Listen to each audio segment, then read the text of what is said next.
Donc après, on verra si on a un petit peu de temps, on pourra toujours voir une petite démo, pas en live du coup, mais qu'avait fait Loïc Datcharis de l'April en février dernier, si ça vous intéresse, qui est certainement le plus intéressant quand même.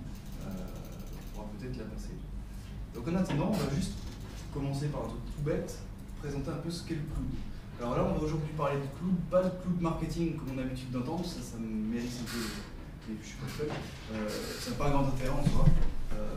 Par contre, comment dire, utiliser les outils du cloud pour soi en faisant des clouds privés, ça c'est intéressant, à mon sens. Ça dépend de ce qu'on fait. Hein. Mais là, l'exemple typique qu'on devait prendre aujourd'hui, c'était les mecs qui ont une idée de jeu ou de programme et qui veulent monter leur petite start-up. Ils commencent avec rien, ils n'ont pas beaucoup de moyens. Et bien avec le cloud, on peut se débrouiller pour faire des trucs bien, même sans trop de moyens. Alors, on va voir, on va jouer un peu avec ça tout de suite. Donc, le cloud, justement. Alors, tout ça, quand on parle de cloud, dès le début, on a un focus sur la virtualisation. Alors ça, c'est pas nouveau, hein. On commence à connaître depuis le temps. L'idée, en fait, c'est de faire une abstraction sur le matériel. C'est-à-dire qu'on va détacher la notion de serveur de la machine. Ce qui fait que sur un seul serveur physique, on peut faire tourner 5 ou 6 serveurs virtuels. Alors pour l'utilisateur, c'est transparent, on a l'impression que c'est un vrai serveur, il a une vraie adresse IP, il a tout ce qu'on veut. Mais au final, on est sur une machine qui est unique. Donc on va ce qu'on appelle faire de la consolidation, utiliser au mieux les capacités de la machine pour faire tourner autant de serveurs qu'on peut. On va voir les intérêts que ça a tout à l'heure. Donc, comme je disais, l'abstraction du matériel. Eh ben, il s'est calmé. Voilà, on revient. Alors, l'abstraction du matériel et la consolidation. Donc là, on voit l'exemple typique chez les hébergeurs où on a des centaines, voire des milliers de machines, voire des centaines de milliers de machines. L'intérêt il est grand dans ces cas-là, par exemple chez Amazon. Amazon, qu'on connaît bien pour être le vendeur en ligne numéro 1 de bouquins et tout ce qu'on veut, ce qu'ils ont, c'est qu'ils ont une grosse infrastructure informatique. Et ils se sont dit, bah, autant on l'utilise pas à fond, notre infrastructure, autant la relouer. Autant louer ce qu'on a créé, les outils qu'on a créés. Ça marche bien chez nous, pourquoi ça ne marche pas chez les autres? Et ils ont une idée de génie là-dessus parce que en réalité, ils arrivent à revendre des services qui leur apportent gros en jouant intelligemment avec leur machine. Donc, l'idée, c'est de voir grand, comme on a montré à gauche. La virtualisation, ça a commencé sur 1-2 serveurs, on avait ça en production, et puis on se disait, bon, comment je vais pouvoir faire marcher ces 2 serveurs, faire de la sauvegarde, faire des déplacements à chaud de machines virtuelles, c'est un peu compliqué, mais voilà, c'était des trucs géniaux quand la virtualisation est arrivée. Là, on prend ces choses-là et on les met à l'échelle beaucoup plus grande. Alors, on s'en fout maintenant de savoir où sont nos données, où sont nos serveurs, c'est pas tout à fait vrai. Mais en tout cas, c'est possible. On veut savoir juste ce qu'on a, ce qu'on veut.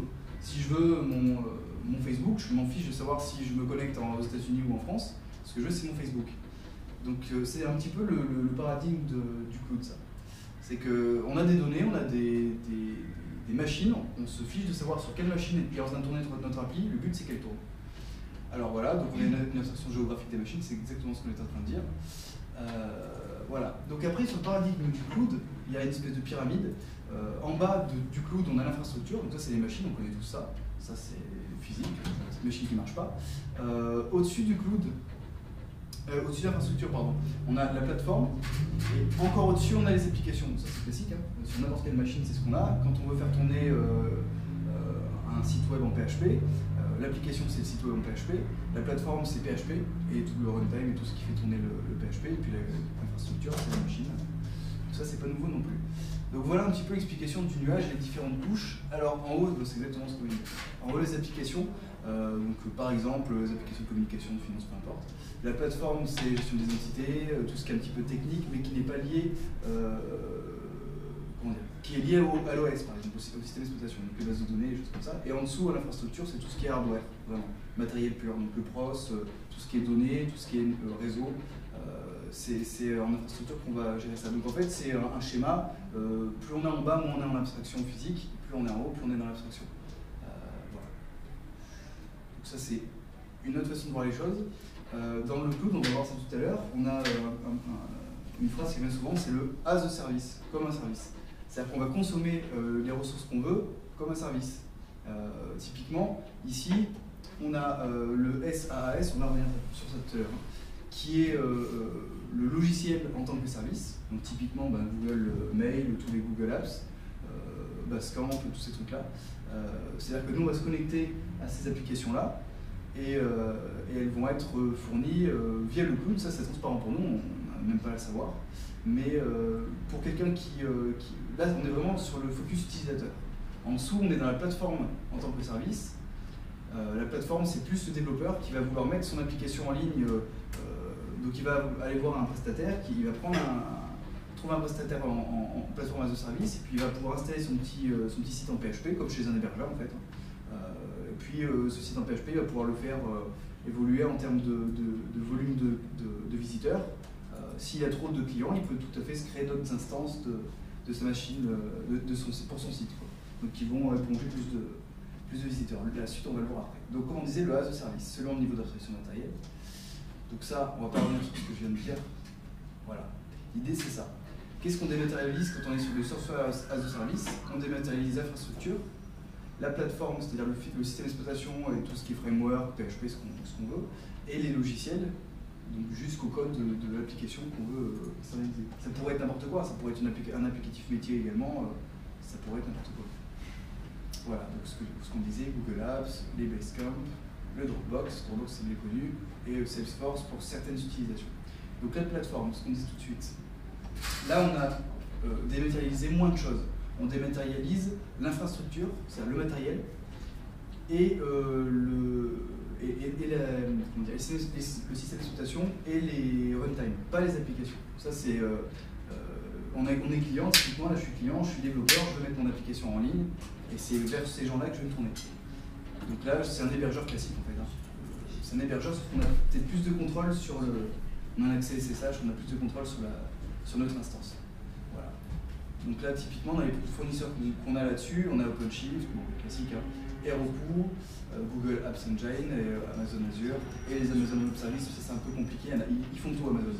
Donc à la rigueur, on peut trouver tout chez eux. Et enfin, le dernier niveau d'abstraction, le moins élevé, disons, c'est l'infrastructure de service. Là, ce qu'on va pouvoir faire, c'est déporter une infrastructure qu'on a chez nous, donc nos serveurs, sur du cloud, en ligne, chez quelqu'un, chez un fournisseur, chez Amazon. Donc en gros, on va se détacher de nos machines et on va les virtualiser. Donc on n'aura plus la gestion matérielle à gérer, on n'aura plus que de la gestion de services finalement. Et après, il y a différents niveaux de services qu'on peut négocier avec son prestataire, par exemple l'infogérance qui peut être faite, au final on peut complètement se détacher de toute son infrastructure. Voilà. Donc là c'est exactement ça, on dématérialise les serveurs, ce qui fait qu'à la maison, au boulot, on n'a plus forcément de serveurs dans ces cas-là.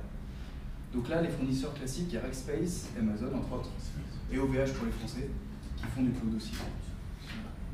Donc comme on disait tout à l'heure, on va payer que ce qu'on consomme. Ça veut dire typiquement que si ma machine elle est ouverte, mon serveur de bureau il est ouvert que pendant les heures de bureau, ben, je vais consommer les heures de bureau, donc les jours ouvrés, et je vais payer que ça. En consommation électrique, c'est un calcul qui est fait, c'est pas très cher, selon ce qu'on veut faire. Et c'est vrai qu'en termes d'argent, c'est vrai que c'est intéressant parce qu'on passe sur une notion de dépense classique au lieu d'être dans l'investissement. On n'investit plus là, on va payer un service. Donc ça peut être élégant pour certaines entreprises. Alors là, on va rentrer dans ce qui est marketing, ce que j'appelle la machine à nuage. Au départ, le cloud, c'est la représentation d'Internet. Vous savez, quand on fait des schémas techniques, on met un petit nuage, ça veut dire Internet, puis on met un petit schéma de réseau en dessous. Voilà. Donc les marketeurs, ils ont fabriqué du brouillard avec le cloud. Donc on parle de cloud marketing, c'est marketing comme son nom l'indique, on veut plus vendre des choses qu'apporter un réel intérêt au client. La preuve, c'est on va parler des différents types de cloud, et on va voir ça tout à l'heure. On parle de cloud privé virtuel. Vous allez voir tout à l'heure que ça n'a pas un grand sens, cette appellation-là. Mais par exemple, typiquement, OVH, il parle de ça. On va voir pourquoi c'est un peu bizarre, ce type d'explication. Donc, on a vu qu'il y a différents types d'abstraction de cloud, tous ces trucs as a service.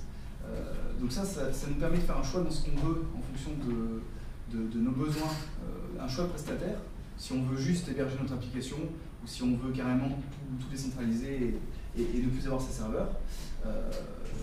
Là, on rentre dans un autre type de choix, c'est-à-dire la publicité ou non, la possession ou non de ces infrastructures. Quand on est dans du cloud public, on est dans tout ce qu'on vient de voir avant, on fait appel à un prestataire, on n'a plus mettre de ses machines ou on n'a plus mettre de ses données, ça dépend du niveau d'abstraction. Donc là, typiquement, voilà, appel au prestataire, on externalise. Voilà.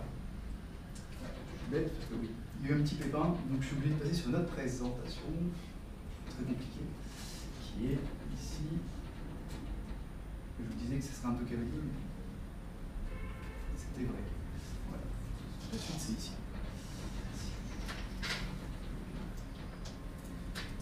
Voilà. Alors, c'est là que vous comprenez peut-être. On parle de cloud privé et cloud hybride. Le cloud public, c'est, comme je disais tout de suite, typiquement, on met ses données et ses infrastructures sur Internet chez un prestataire et on y accède via Internet. Donc ça, on n'a plus rien chez nous, on peut ne plus rien avoir chez nous en fonction de ce qu'on choisit. Le cloud privé, on héberge nos propres serveurs en interne et on crée un cloud pour nous, c'est-à-dire un ensemble de serveurs qui vont être virtualisés et qui vont fonctionner, mais vraiment en interne. On a la main là-dessus. Alors que chez le cloud public, on n'a pas vraiment la main sur les machines. On n'a même carrément pas la main sur les machines. On ne sait pas où on tourne.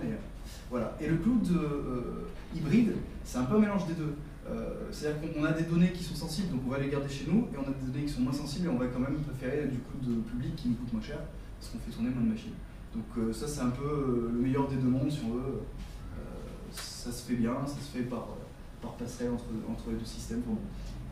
C'est pas notre sujet tout de suite. Donc le cloud public, voilà. On revient sur ce qu'on disait tout à l'heure. Le problème que je vois moi, après ça c'est une vision personnelle, mais c'est la dépossession de ces données. Donc bon, bien sûr, comme dans tout système avec partenariat ou prestataire, on a une question de confiance avec le prestataire, mais ça va poser d'autres questions que la confiance ici. La plupart des prestataires sont américains, et on va voir tout à l'heure le problème que ça amène. Donc bien sûr, on est dépendant des fournisseurs en termes de connexion Internet, d'énergie. S'il y a une panne d'énergie, normalement les fournisseurs de cloud ils savent gérer les pannes d'énergie, hein, de réseau pareil, et surtout de loi. Et c'est là que ça devient intéressant. En fait, comme on dit tout de suite, il y a une hégémonie américaine sur le système cloud. C'est Amazon le plus gros, Amazon est américain, mais il y en a d'autres, Rackspace est également américain, ce qui fait qu'on tombe sous le coup des lois américaines. Donc typiquement, il y a le Patriot Act qui s'applique, et vos données, si les Américains veulent aller pour une question de sécurité ou autre, piocher dans vos données, ils peuvent le faire sans souci, et sans nous prévenir même. Donc bon, on est sans être parano non plus. Quand on est sur des domaines de recherche de pointe ou juste comme ça, on voit tout de suite l'intérêt de l'espionnage industriel, si on veut parler crûment. Et là, typiquement, il y a un petit souci, potentiel en tout cas. C'est que les Américains peuvent aller sur vos machines et potentiellement récupérer vos données, mais ça c'est pas nouveau, et ils le font aussi avec tous vos appels téléphoniques et tout Internet. Donc, au final, c'est pas bien nouveau. Un autre effet de bord, c'est qu'on réduit, alors ça peut être voulu, hein, on réduit les équipes opérationnelles, les équipes d'admin dans notre boîte. Ce qui fait, bah oui, on n'a plus besoin de gérer des machines, donc c'est géré à distance, c'est le prestataire qui gère, donc on paye pour ça. Ça peut être bien, ça peut être quelque chose, si c'est pas notre métier, ça peut être bien de ne pas gérer les machines, je sais pas. Donc on décharge sa responsabilité, bien sûr, à un certain niveau. On paye à l'acte comme on a vu tout à l'heure, on fait des économies, c'est génial. Voilà un peu un tableau. Alors je ne prends pas parti exprès, enfin un petit peu, mais je ne prends pas parti exprès. Je ne dis pas que c'est une bonne ou une mauvaise solution, ça répond à des besoins. Deuxième type de cloud, qui n'est plus public, c'est privé, donc on en a parlé tout à l'heure rapidement. On possède ces données. Là, on ne va pas revenir là-dessus, on a vu ça tout à l'heure.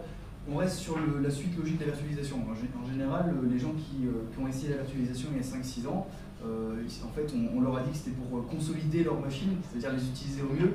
Donc là, on continue en consolidant toujours ces machines avec des outils de plus en plus puissants et efficaces. Donc il n'y a rien de nouveau sous le soleil. Là, on assume sa responsabilité, rien de nouveau non plus. Voilà. Et le deuxième type de cloud, enfin troisième type de cloud, c'est le cloud hybride. Donc c'est pas grave, il n'y a pas de question de voiture dessus, hein, c'est juste pour imager. Donc on a vu tout à l'heure le principe. On est un peu dans le meilleur des deux mondes, on est le cul entre deux chaises, on ne sait pas bien si on veut faire vraiment du vrai cloud ou du cloud à nous. Bon, donc on fait un petit peu un compromis entre les deux. Voilà, on a enfin fini sur le cloud, c'est génial. Donc vous avez vu, les nuages sont partis, il y a le soleil. On va parler de DevOps, ça c'est intéressant et c'est beaucoup plus court. DevOps, c'est un concept. Alors, vous voyez, qu'est-ce que DevOps? Tout le monde peut dire DevOps, ça va être ça. On dit tout et n'importe quoi sur DevOps. Là, c'est pas très compliqué. Typiquement, tout de suite, enfin, actuellement, et depuis un moment, depuis 25 ans, 30 ans, on a les développeurs d'un côté et les techs de l'autre. En général, ils se tirent un peu la bourre parce que les devs, ils veulent pouvoir mettre en production leur dev le plus rapidement possible. Et les ops, ils sont là pour la sécurité et pour la stabilité, donc ils disent attention, on va peut-être pas mettre en prod tout de suite parce que ça va poser des problèmes sur, de stabilité. Donc en général, ils se tirent un peu dans les pattes et c'est souvent qu'on entend ça. Alors il y a des entreprises où ça se fait bien et des entreprises où ça se fait moins bien. Les entreprises où ça se fait bien en général, c'est que, on va voir tout à l'heure, qu'elles ont adopté volontairement le DevOps. Alors il y a eu un mouvement qui n'est pas très vieux, qui a consisté chez les devs à dire on va tuer tous les ops, tous les techs, parce qu'on n'a pas besoin d'eux en fait, on sait aussi faire du tech. Donc c'était le mouvement NoOps, alors on va tous les tuer, voilà. Donc ça donnait des trucs un peu cocasses, forcément les ops ils n'étaient pas bien contents et ça a fini comme ça. Alors, heureusement ça s'est pas passé comme ça. Heureusement ils n'ont pas tué les ops parce qu'ils se sont rendus compte que finalement même si on supprimait les techniciens, il y avait toujours quelqu'un qui devait faire la technique. Donc bon, les supprimer, ça rajoutait du travail pour les développeurs, ils ne pouvaient pas faire, ils n'étaient pas compétents. On les a fait revenir, ils étaient contents. Les ops. Voilà, comme on disait, il y a un gros mur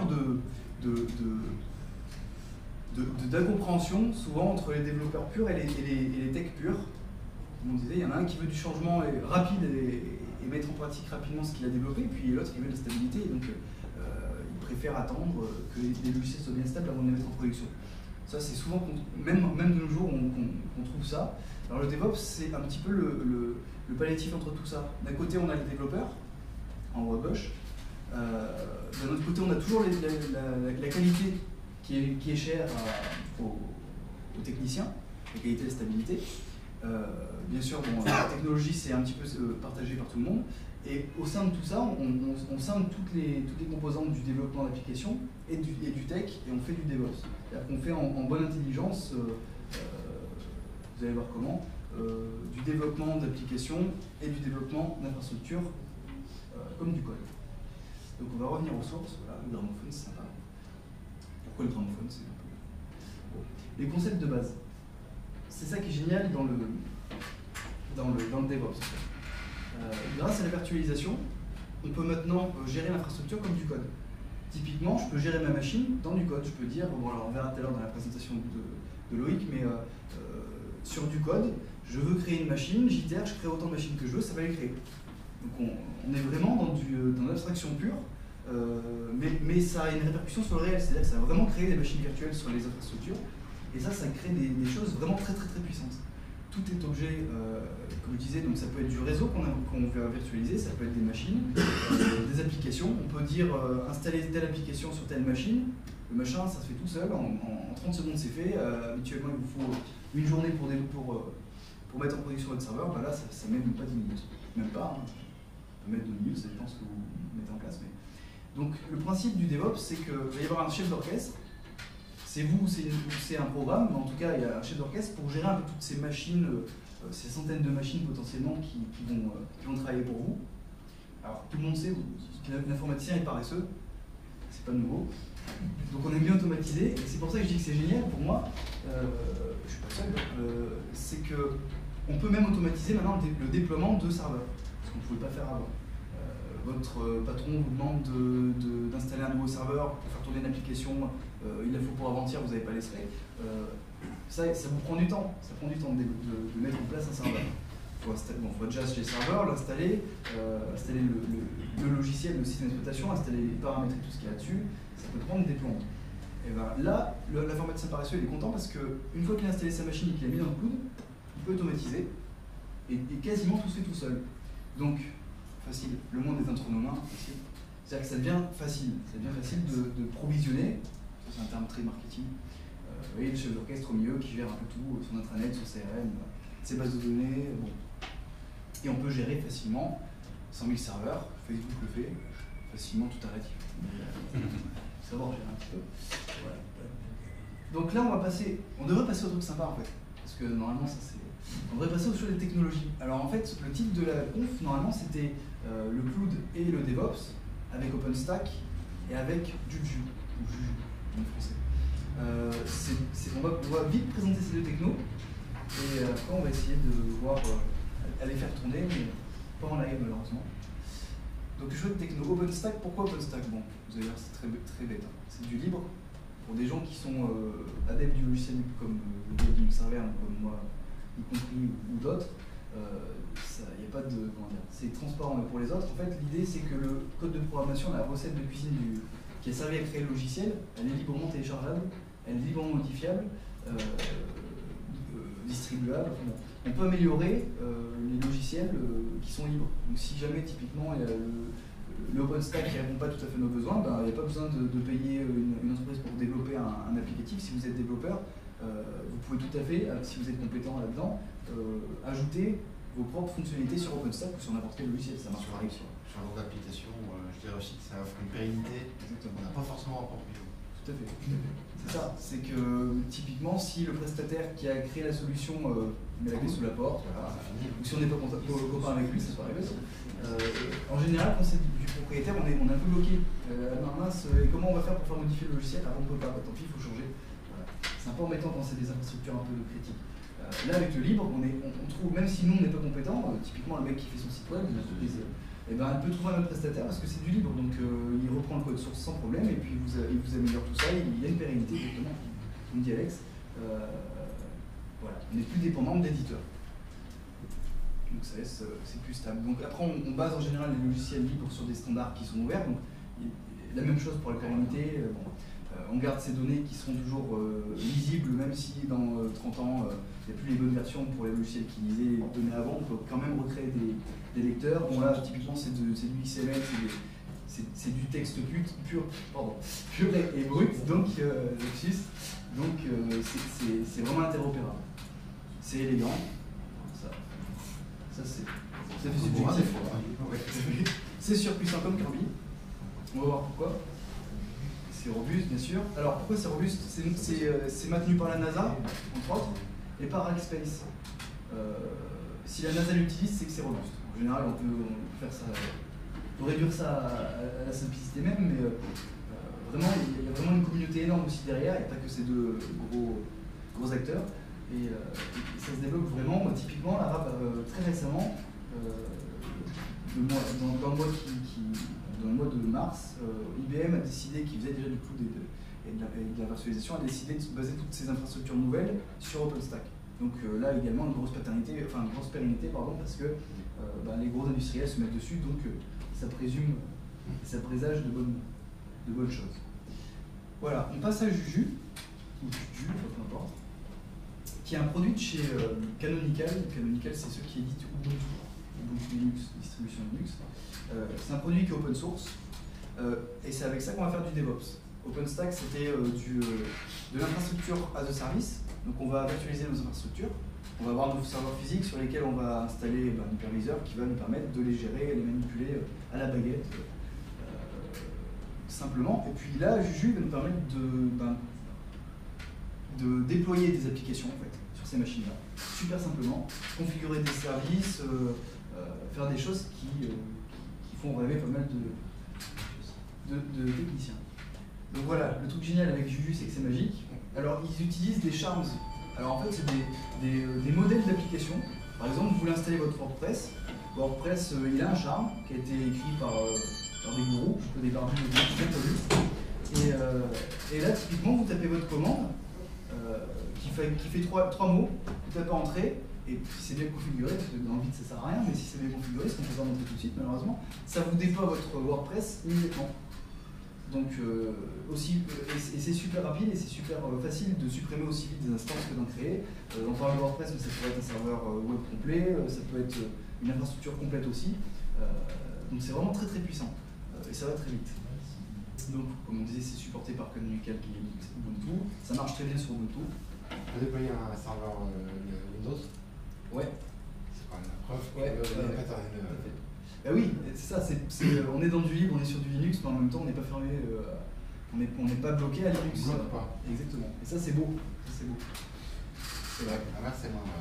L'inverse c'est plus difficile. Ça commence quand même. Microsoft ils se dérident un peu, ils se sentent bien qu'il y a un vrai intérêt, mais bon, c'est normal un peu aussi. C'est une question de finance. Donc là normalement on devrait passer aux expérimentations. Donc ça je vais pas trop mouiller, c'est pas moi qui vais faire l'expérimentation. Malheureusement, mais on va pas. Alors bon, je vais vous commenter un petit peu l'histoire. Alors là, non, vous ne voyez pas. Si moi je le vois et que vous ne voyez pas, ça sert à rien. Voilà, c'est mieux. Donc là en fait, Loïc Dachary est parti sur une petite histoire sympa, qui était presque la même que moi, j'ai me trompé. lui, il part sur l'idée d'un mec qui a créé un petit logiciel en HTML5, un petit jeu, plus sympa, le petit bonhomme avec un œil unique, bon. Et il se dit, bon, ça peut faire du fric peut-être. Ou alors, moi j'aimerais bien que le grand public puisse s'y attaquer. Donc, comment faire pour que le grand public s'y mette? Alors voilà, donc là, on va faire des trucs de gros un peu, parce qu'on va mettre le son parce que... Je fais de la 3D dans un projet. Alors voilà, donc ça je vous explique un peu le HTML5, ce que ça permet, machin. Donc là avec son... vu que c'est un gros en HTML5, il a développé son petit logiciel, ça lui permet de faire de la 3D dans un navigateur, donc vous voyez, ça montre un peu. Monster is other people. Je sais pas si vous entendez bien, là, c'est pas terrible.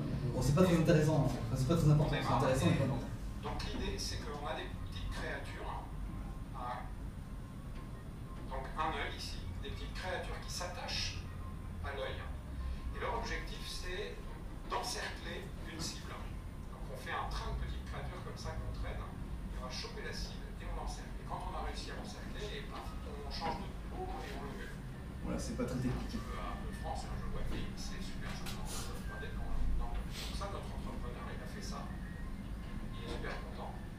Et il se dit maintenant, je vais en faire une entreprise. Donc là, on se connecte à la plateforme OpenStack. OpenStack, c'est moche, c'est du code, c'est moche. Moi, je trouve ça joli. C'est pas graphique au départ, c'est de l'infrastructure. Donc, par contre, il y a une interface graphique qui existe, qui est en mode web, et qui vous permet d'un peu gérer, d'avoir un tableau de bord, de créer de nouvelles instances, de gérer son réseau. Enfin bon, c'est vraiment bien foutu. La façon dont... Là, alors, il va vous montrer graphiquement, c'est sympa. Je l'ai exemplifié comme ça. Bon, je vais aller dans le fond parce que c'est moderne. Et donc, je vais choisir un provider de cloud. L'idée, voilà. Là-dessus, je vais développer mon application, je vais la déployer. Donc ici, je vois la personne qui arrive. Et quand il y a un visiteur qui vient consulter mon application, paf, mon provider de cloud, là le petit truc qui se développe, c'est une ressource qui va s'occuper de cette personne-là. Mais évidemment, quand mon visiteur il s'en va, cette ressource-là elle coûte. Donc moi je voudrais que mon fournisseur informatique en nuage supprime pour moi. Donc là c'est ce qui se passe, il supprime la ressource qui sert plus à rien, qui me coûte de l'argent. Et hop, elle disparaît, et du coup j'ai un coût minimum. C'est ça qui me séduit dans les nuages. Vous avez compris, enfin je sais pas, au fond, vous avez rien entendu ici. C'était transparent ou pas ça? En fait, c'est sympa cette présentation parce qu'on voit graphiquement ce qui se passe techniquement.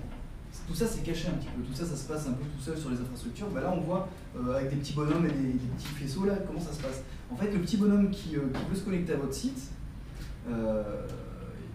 au départ il arrive, il n'y a qu'une seule instance, c'est-à-dire qu'on lui répond mais à lui tout seul. S'il y en a deux qui veulent se connecter, pour que ça aille vite, le système automatiquement va détecter ce deuxième utilisateur et va créer automatiquement une copie du premier serveur que vous aviez monté avec votre petite application. Ce qui bon, c'est pas aussi bête que ça, hein. Mais ce qui veut dire en gros que même si vous avez 200 000 clients, votre infrastructure elle va se redimensionner toute seule. Typiquement au départ, quand vous avez un serveur, vous avez qu'un serveur. Donc s'il y a 200 000 personnes qui se connectent dessus en même temps, le serveur il ne peut plus donner. Il ne va pas servir votre application. Avec le cloud, si vous avez de l'argent, c'est une question d'argent quand même, vous consommez, vous payez ce que vous consommez, et si vous avez suffisamment d'argent, il n'y a pas de limite, disons. Il y a des limites qui sont liées qu'à votre fournisseur d'infrastructure. Parce que les machines vont se créer au fur et à mesure, les instances vont se créer au fur et à mesure de la demande. Et également, pour ne pas vous faire payer trop cher, s'il y a moins de demandes à minuit du soir ou pas, ça va vous supprimer aussi vite les instances qui ne servent plus à rien. Donc on est vraiment dans quelque chose de très immédiat et dans du temps réel vraiment. On utilise vraiment ce dont on a besoin en temps réel. C'est ça qui est génial en fait. Et là on le voit bien, alors, quand on a compris un peu ça, on voit bien un peu à quoi ça ressemble avec la petite présentation en 3D. Là, j'ai plein de visiteurs, et juste au moment où j'ai plein de visiteurs, et c'est ce qui se passe dans ma tête comme je le montre à l'écran, à ce moment-là il y a plein de ressources qui se créent comme j'ai plein de visiteurs. C'est fluide.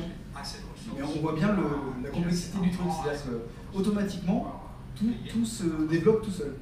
Peut-être pour faire le parallèle avec la manière ancienne de faire, sur les anciens systèmes. On va passer un peu. Hop, voilà. À ce moment-là, il y a plein de ressources qui se créent, mais comme j'ai plein de visiteurs, j'ai assez de ressources pour. J'ai assez d'argent, assez de ressources comme tout à l'heure. Pour payer toute cette infrastructure. Peut-être pour faire le parallèle avec ça passe mal les OGM et compagnie. Alors, on va passer à un truc plus qui est un peu difficile. Et on a souris.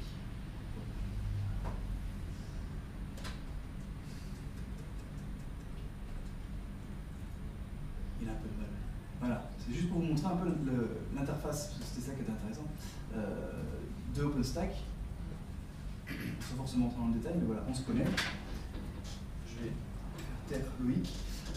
On a la liste de ces instances, donc pour simplifier un peu de ces machines virtuelles qui tournent. Donc là, il est en train d'en créer 2 en fait, typiquement, donc ça met un peu de temps. Mais, et en dessous, on a une vue sur les volumes, c'est typiquement le stockage. On a également des vues sur le réseau si on implémente cette fonctionnalité dans OpenStack. Enfin, là, il n'y a rien de très nouveau, c'est vraiment un tableau de bord. Donc on voit en temps réel ce qui se passe sur nos infras. Donc là, ce qu'il fait en fait, c'est qu'il montre vraiment en détail comment on déploie OpenStack, comment on déploie les consoles VNC, typiquement. Voilà. Donc à travers, je ne sais pas si vous connaissez, du coup, ça va être intéressant. Si vous avez déjà utilisé certains dans la salle des systèmes de virtualisation. Par exemple, exactement. Comme CX, comme tout ce qui est VMware, typiquement. À Supinfo, je crois qu'il y a un cursus là-dessus. VMware fournit, c'est un fournisseur en fait, de logiciels qui font de la virtualisation.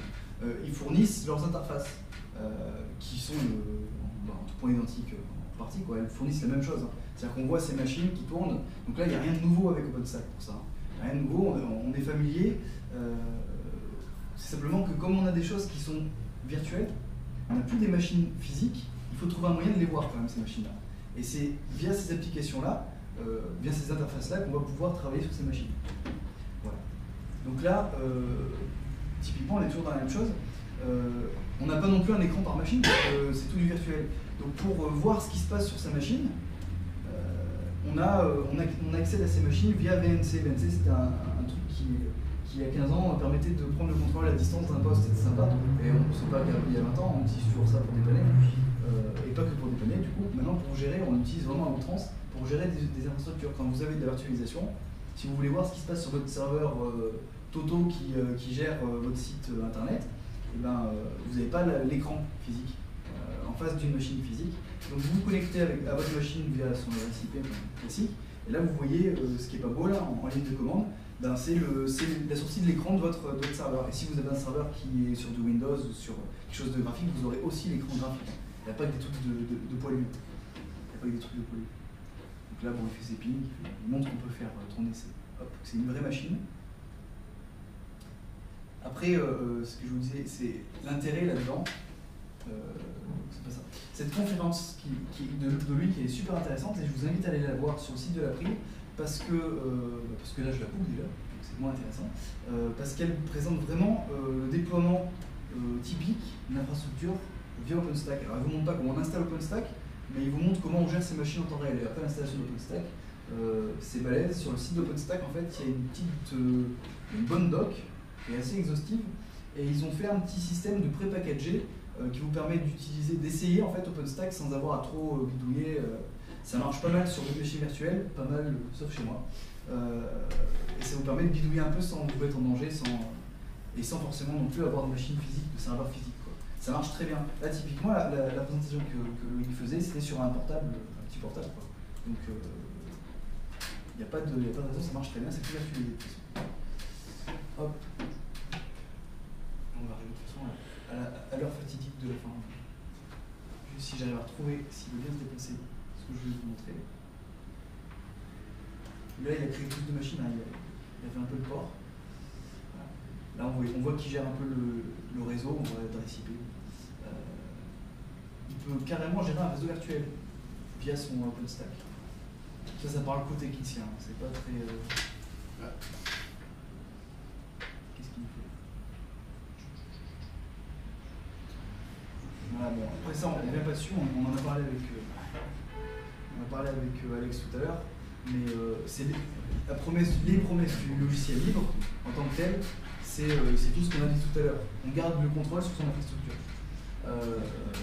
Un truc intéressant pour les gens qui sont un peu techniciens, qui n'est pas marqué dans la conf, OpenStack, pour ne parler que de lui, typiquement, les gens utilisent souvent de l'Amazon. Quand on veut faire du cloud, on utilise Amazon. Donc il y a des gens qui vont lancer des grosses infrastructures sur Amazon et ils se disent, ah ouais, mais d'accord, alors maintenant on parle d'OpenStack, mais j'ai déjà tout sur Amazon, alors à quoi ça me sert, enfin, quel est l'intérêt? l'intérêt avec OpenStack, c'est qu'il a été conçu pour être 100% compatible avec tout ce qui est chez Amazon. Donc vous pouvez rapatrier toutes vos machines de Amazon chez vous pour faire de la sauvegarde ou autre, pour retester. Enfin, bon, ça va plus vite parce qu'il n'y a pas de question de réseau, donc ça peut être sympa. Vous n'êtes plus marié avec Amazon, à la rigueur. Si vous voulez aller chez un fournisseur français, après, il vous suffit de trouver un fournisseur qui gère une compatibilité avec OpenStack, et maintenant ils sont typiquement les Français le font maintenant. CloudWatt qui va démarrer, OVH qui est déjà en route. Ce qui fait qu'en fait on n'est plus bloqué chez Amazon. Et vous n'êtes pas non plus bloqué chez vous. Si vous avez vos propres serveurs en entreprise et que vous voulez tout passer en cloud public, vous pouvez le faire sans modification. Vous envoyez tout tel que c'est, puisque tout le monde utilise le standard OpenStack. De plus en plus. Et même IBM, c'est dire. Bon, ils disent plein de choses intéressantes, bien plus intelligentes que ce que je peux vous sortir, mais c'est plus intéressant de le regarder, par vous-même. Elle n'est pas très longue, elle dure une quarantaine de minutes, je trouve, 40 minutes. Elle est super sympa, elle est dynamique cette présentation. Donc je vous invite vraiment à la voir, c'est sur le site de l'April. Vous cherchez OpenStack April et vous trouverez facilement le truc. Voilà. Bon, voilà pour c'est du ni fait ni à faire ce que j'ai fait aujourd'hui. On avait une bonne présentation technique, on ne peut pas la faire. Donc là, vous n'avez même pas un dixième de ce que oui, vous montrez, mais l'important c'était vraiment juste de vous montrer qu'il y avait une interface et de vous montrer aussi la petite animation qui vous montre comment on crée une machine virtuellement automatiquement. C'est fini.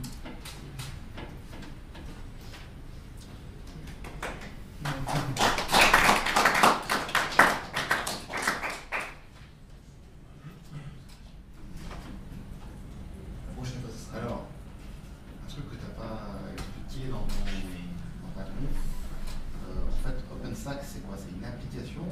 C'est un OS? Alors, OpenStack s'installe sur... Oui, tout à fait.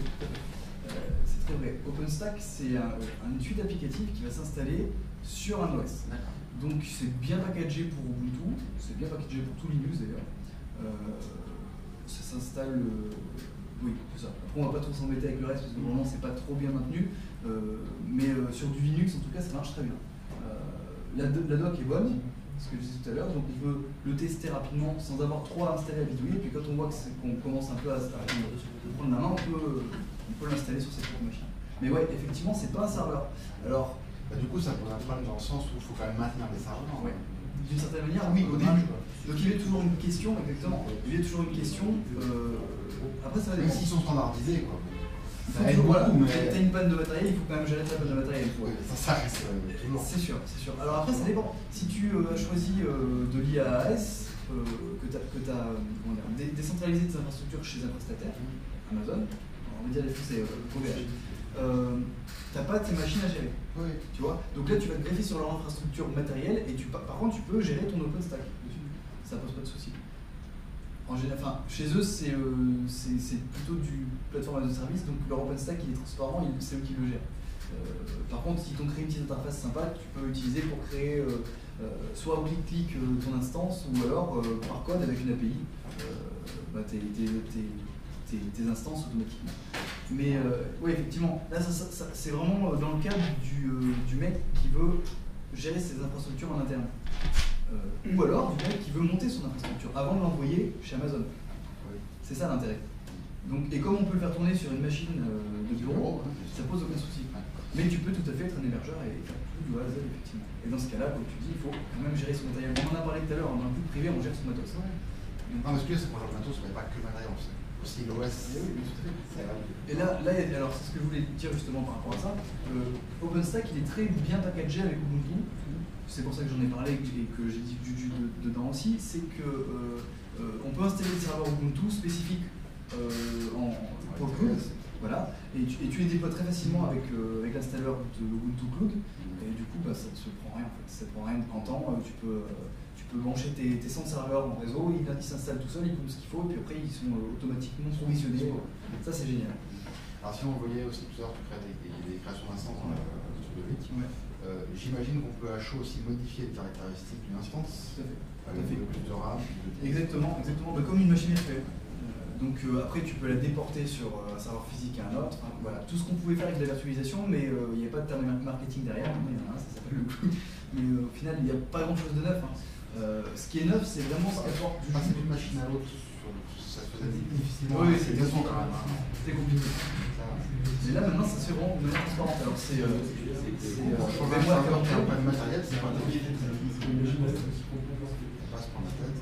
Exactement. Et là, c'est ce que tu disais tout à l'heure, quand tu as une panne, si ton système. On verra demain, quoi. Voilà. Parce que là, tout à l'heure, c'est la grosse. C'est ça.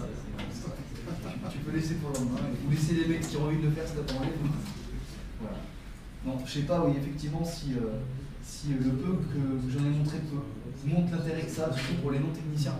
Mais je vous invite vraiment à essayer, pour les techniciens surtout, parce que les non-techniciens, c'est juste, l'intérêt c'était surtout de présenter le plan. Et ce qu'on pouvait faire, et la facilité avec laquelle on pouvait gérer maintenant les infrastructures. Au-delà de ça, on s'en fiche, parce que c'est le boulot des mecs dont c'est le boulot de gérer les infrastructures. Mais la présentation du cloud elle est importante parce que dans toutes les entreprises et toutes les organisations, même les gouvernements, on va être dans la décentralisation et la dématérialisation des données. C'est le point qui n'a peut-être pas soulevé l'attention, mais que j'ai appelé Patriot Act, qui est important là-dedans, c'est que vos données, quand vous avez votre Dropbox, c'est super pratique.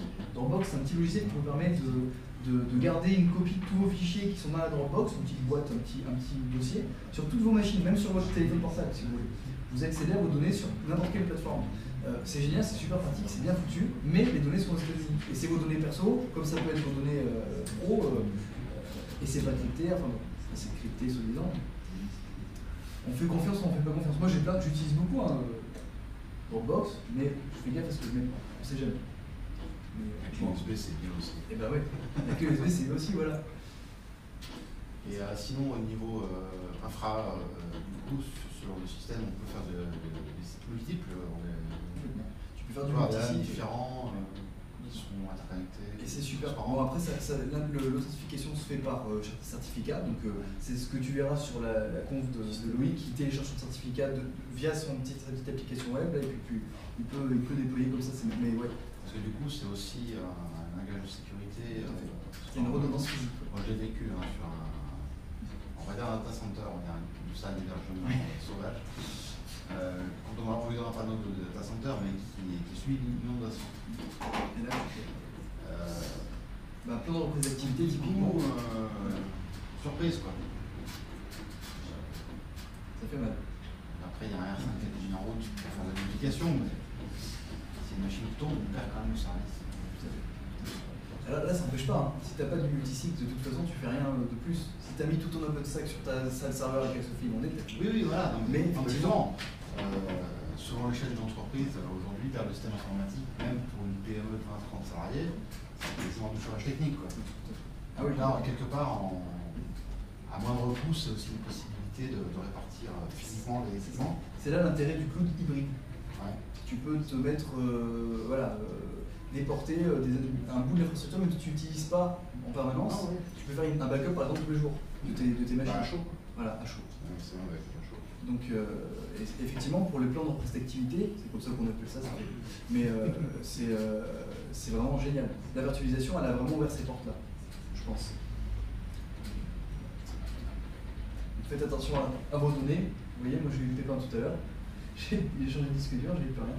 Voilà. Donc c'est toujours ceux qui en parlent le plus qu'en font moins. Voilà. Surtout pour le perso. Mais vive le coude. Est-ce qu'il y a un seul dashboard OpenStack ou est-ce qu'il y en a deux? Non, alors en fait, déjà il y a plusieurs branches sur l'interface OpenStack réelle. Tu as plusieurs branches. Tu as la branche qui est plutôt stable, tu as des branches qui sont en cours de développement et qui sont carrément différentes. Après, si ça reste du code, je sais plus en quoi c'est codé ça. C'est du code d'application web, donc tu peux tout à fait aussi te créer ta propre interface, parce que c'est basé sur une API, j'en ai pas parlé, c'est un peu compliqué pour les non-techniciens. Mais la force du cloud réside sur l'API. Et OpenStack, c'est ça en fait. Donc en fait, tu peux typiquement développer ta propre interface via une API qui est super bien documentée. Et à mon avis, il y a déjà des forks, il y a déjà pas mal de projets, mais on ne sera vraiment pas bloqué sur une seule interface. C'est vrai qu'il y en a plusieurs. Ça peut se reskiner de toute façon en CSS. Typiquement, si c'est juste ça qui fait peur au camp, mais ça peut aussi aller plus loin en recréant cette interface. Elle est un peu austère, elle est bien faite, hein, mais elle est un peu austère. C'est par défaut, ça ne permet pas de faire de la migration à chauffe. Voilà, exactement. Peut-être sur la version développement, je ne sais plus exactement. Mais sur cette interface-là, on ne peut pas. Mais c'est vrai. Mais après, l'interface, elle ne te donne pas l'accès à toutes les fonctionnalités. C'est ça qui est toujours. Quand ça va vite comme OpenStack, ça fait un an et demi que c'est en route. Quand ça va vite comme OpenStack, il y a plein de fonctionnalités dans l'API qui ne sont pas encore interfacées avec une interface web sympa. Mais c'est possible, c'est faisable en tout cas. Merci. Non. Mais c'est vrai, c'est ce qui peut un peu, pas rebuter, mais poser des questions. C'est qu'en général, on croit que les fonctionnalités d'un programme se résument à ce qu'on peut cliquer ou voir. Et c'est vrai. Là, non, ça ne se fait pas ça. Pour les codeurs, en tout cas, ça ne se fait pas ça. Il faut tout à fait utiliser l'API pour gérer plus profondément. C'est ce que les gens font. Les hébergeurs, c'est ce qu'ils font chez OVH. Ils ont repris l'API, de leur propre code. On peut intégrer le Python dans leur. C'est ça, ils ont intégré le code sur l'architecture de OVH. Leur petit logiciel qui marche bien là-dessus, c'est Ubique, c'est un concurrent d'Emploi. Ils font que du C'est vrai, storage. bleu, du coup. Ça marche mal. Mais ouais, Alors, récemment, ils ont fait de grosses améliorations. oui, c'est un peu de la bêta encore. Bon, ils font que du storage pour l'instant sur OpenStack. Après, leur private cloud, c'est autre chose, je crois qu'ils utilisent. Ouais, tout à fait. Mais ils sont vraiment sur une réflexion plus globale. Je sais que vous parlez sur le blog de vraiment essayer de déployer ce qu'ils font en dev, mais en production plutôt, l'infrastructure la plus large possible en OpenStack, parce qu'ils trouvent ça. Ils ont fait à l'époque ce que OpenStack, OpenStack n'existait pas, ils ont fait ce que OpenStack fait maintenant, mais peut-être moins élégamment. Après, c'est à eux de jouer. En gros, effectivement, si on veut devenir hébergeur, on peut le faire rapidement maintenant grâce à un truc comme ça. Il n'y a pas à se prendre des années et tout ça. Pour le coup, avec tout ce qu'il y a en documentation sur OpenStack, en fait, c'est juste gérer des machines virtuelles au final. Il ne sait pas faire de stockage de fichiers distribués, il faut utiliser des composants additionnels comme ça, des choses comme ça. OpenStack, c'est une myriade myriade pas tant, mais tu as plusieurs blocs que tu mets interfacer. Donc tu n'es pas obligé de tout utiliser. Si tu veux gérer le stockage tout seul, tu peux le gérer tout seul, mais il y a aussi le petit bloc qui gère le stockage par exemple. Tu as le bloc qui va gérer la mise en route, par exemple, tu ne fais pas la virtualisation lui-même. Utiliser l'univers. Donc voilà. Donc c'est vraiment de l'interfaçage, mais c'est du Unix. Hein. Chaque brique fait son boulot, elle ne fait que ça, mais c'est vrai que c'est pas aussi packagé qu'on peut l'imaginer sur comment s'appelle Proxmox par exemple. Proxmox c'est géré dans parce que tu avais l'OS. Proxmox il est libre, mais tu peux le payer.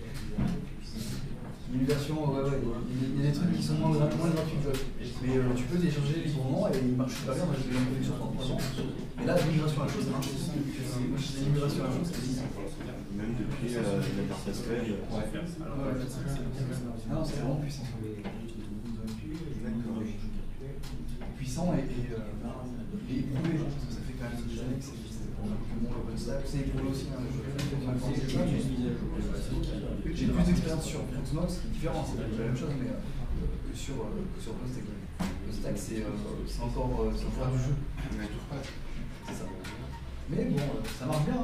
Là, les mecs de chez Ubuntu, pour ceux qui s'intéressent aussi, regardez leur présentation sur Juju, sur le truc comme ça, ils s'amusent à fond. Ils s'amusent à fond parce qu'ils montrent la puissance qu'on peut avoir à déployer des serveurs entiers en 2012. C'est du nouveau, enfin, c'est assez récent et je pense que ça va vraiment être ça le futur. Le futur, c'est déjà maintenant.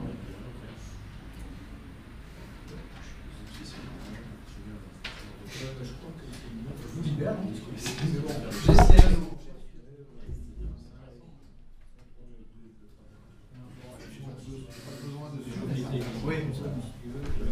Oui, c'est ça. Sur le cas